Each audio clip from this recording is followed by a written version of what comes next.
ഇനിയിപ്പോൾ ഈ വേദിയിലേക്ക് വരേണ്ടത് സാറിൻ്റെ സുഹൃത്തുക്കളായിട്ടുള്ള രണ്ടുപേരാണ്. അവരെ നമുക്ക് ക്ഷണിക്കാം. അടുത്തതായി നമുക്ക് സ്വാഗതം ചെയ്യാം ശ്രീ കാർത്തിക മോഹൻ, ശ്രീ ശിവകുമാർ.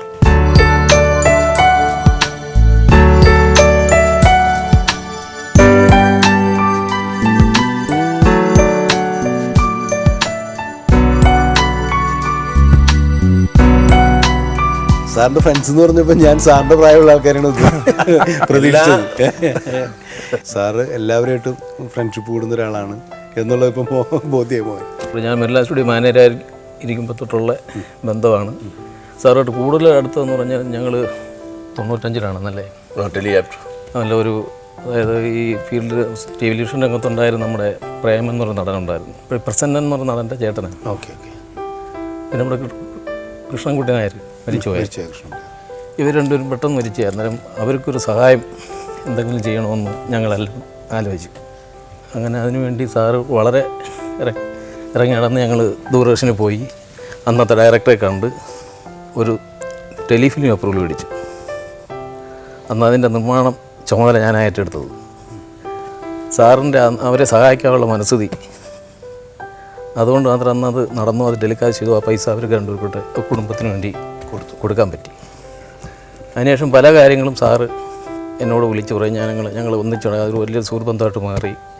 സുഹൃബന്ധം എന്ന് പറഞ്ഞാൽ ഗുരുതുല്യമായ ഒരു സുഹൃത്താണ്, അല്ലാതെ എപ്പോഴും ഞാൻ അങ്ങനെ കാണുന്നുള്ളൂ. പിന്നെ ഞങ്ങൾ 2 വർഷത്തിലേക്ക് ഞങ്ങളൊരു യാത്ര പോകും. ഒരു തീർത്ഥയാത്ര എന്ന് വേണമെങ്കിൽ പറയാം. കോട്ടയ്ക്കൽ. ഓ ശരി. വിളിച്ചു ഞങ്ങളുടെ ഒരു റൂമിലായിരിക്കും ഹോട്ടൽ ആര്യശൈലിയിൽ. അന്നേരം സാറിൻ്റെ കയ്യിൽ നിന്ന് കിട്ടുന്ന അറിവുകൾ ഇത്രയും ഒരുപാട് പുരാണ കഥകളും ആ കഥകളൊക്കെ കേട്ട യഥാർത്ഥത്തിൽ ഒരു ആത്മീയമായ ഒരു വലിയൊരു ആശ്വാസം തന്നെ ഉണ്ടാവും.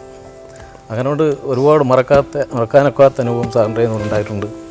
ആ പോക്കിലാണ്, അങ്ങനെയുള്ള യാത്ര പോകുമ്പോഴാണ് ഞാൻ അന്ന് സാറിനെ മനസ്സിലാക്കി വെറും പോലീസുകാരൻ മാത്രമല്ല, പോലീസിൻ്റെ കഥകൾ ഒരുപാട് പറഞ്ഞിട്ടുണ്ട്. പോലീസുകാരനും നടനും മാത്രമല്ല, അതൊക്കെ കവിത എഴുതും. വേറെ ഒന്നുമില്ലല്ലോ, ഇനി എഴുതി തന്നെ കേൾപ്പിക്കും. ഞാൻ അന്നേരം പറയാനുണ്ട്, സാർ ഇതൊന്നും പ്രയോഗിക്കുക, ചുമ്മാ എഴുതി വെച്ചാൽ നമുക്ക് പ്രസിദ്ധീകരിക്കാം.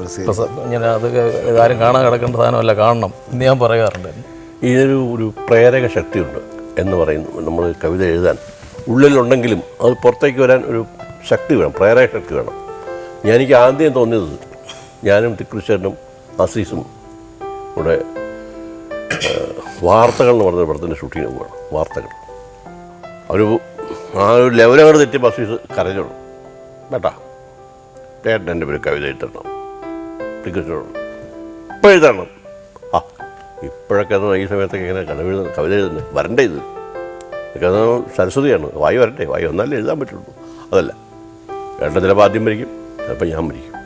പക്ഷെ എൻ്റെ ആഗ്രഹം സഫലീകൃതം ആവില്ല. അതുകൊണ്ട് ഇപ്പം തന്നെ എഴുതണം. ആ എന്ന് പറഞ്ഞ പേപ്പറിൻ്റെ തുണ്ട് മേടിച്ചു, ന്യൂസ് പേപ്പറിൻ്റെ തുണ്ട് എടുത്തു.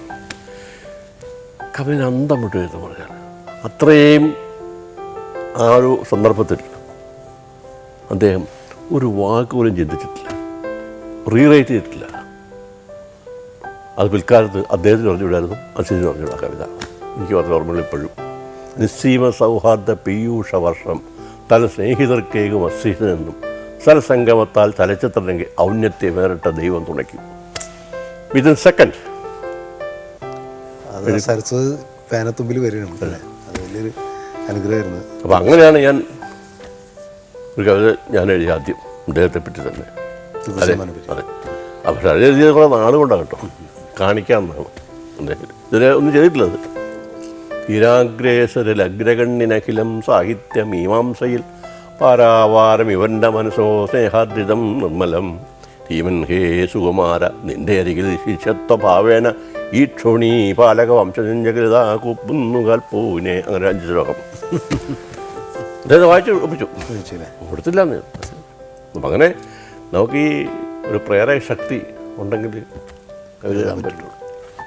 എന്തായാലും ഇനി എഴുതണം എന്നുള്ളതാണ് എനിക്ക് ആഗ്രഹമുണ്ട്. ഞാൻ LLB കോഴിക്കോട് പഠിക്കുന്ന സമയത്ത് സാറിന് എൻ്റെ ഒരു ഫാമിലി ഫ്രണ്ട്, ഒരു സാറിൻ്റെ സുപ്പീരിയർ ഓഫീസർ, ഒരു SP റിട്ടയർഡ് ഗോപാലകൃഷ്ണൻ മേനോൻ എന്ന് പറഞ്ഞിട്ടുണ്ട്. അദ്ദേഹത്തിൻ്റെ വീട്ടിലൊരു വിരുന്നിന് സാർ വരിക. സാറൊന്ന് മലപ്പുറത്ത് DOSP മറ്റുമാണ്. ആ സമയത്ത് ഞാനൊന്ന് പഠിച്ചുകൊണ്ടിരിക്കുക, സാറിൻ്റെ മകളും ഞാൻ ഒരു പ്രായമാണ്. ആ സമയത്തുണ്ടായ ഒരു ബന്ധം വർഷങ്ങളായിട്ട് തുടരുകയും എനിക്കൊരു പിതൃതുല്യനും ഗുരുതുല്യനുമായ, അത് എന്താ പറയുക, രാവിലെ 8 മണിയുണ്ടെങ്കിൽ അല്ലെങ്കിൽ 9 മണിക്കുള്ളിൽ ദിവസവും എവിടെയാണെങ്കിലും, ബോംബെയിലാണെങ്കിലും എവിടെ സാറിൻ്റെ വിളി എനിക്കുണ്ടാവും. ശരി. എന്നിട്ട് എന്താ പറയാ സാറ്? ചുമ്മാ വിശേഷങ്ങൾ പറയും. ആ ശരി. വിശേഷങ്ങൾ അത് വിളിച്ചാൽ ഒരിക്കലും അങ്ങോട്ട് വിളിപ്പിക്കില്ല എന്നെ കൊണ്ട്, തിരിച്ചിങ്ങോട്ട് കട്ടിയിട്ട് ഇങ്ങോട്ട് വിളിക്കും. ശരി. അല്ല, മിക്കവാറും മോഹനെയും ഞങ്ങൾ ഈ അന്നത്തെ പരിചയമുള്ള കൂട്ടത്തിൽ മോഹനെയും ഒക്കെയാണ് കൂടുതൽ വിളിക്കാറ്. ഞാനൊരു പരിപാടിയിൽ അതെ. പങ്കെടുപ്പിച്ചതിന് അമൃത ടി വിയോട് നന്ദിയുണ്ട്, സാറിനോട് പ്രത്യേക നന്ദിയുണ്ട്. അന്ന് എൻ്റെ അല്ല അവരുടെ ക്ഷണം സ്വീകരിച്ചു വന്ന് എനിക്ക് വളരെ സന്തോഷമുണ്ട്.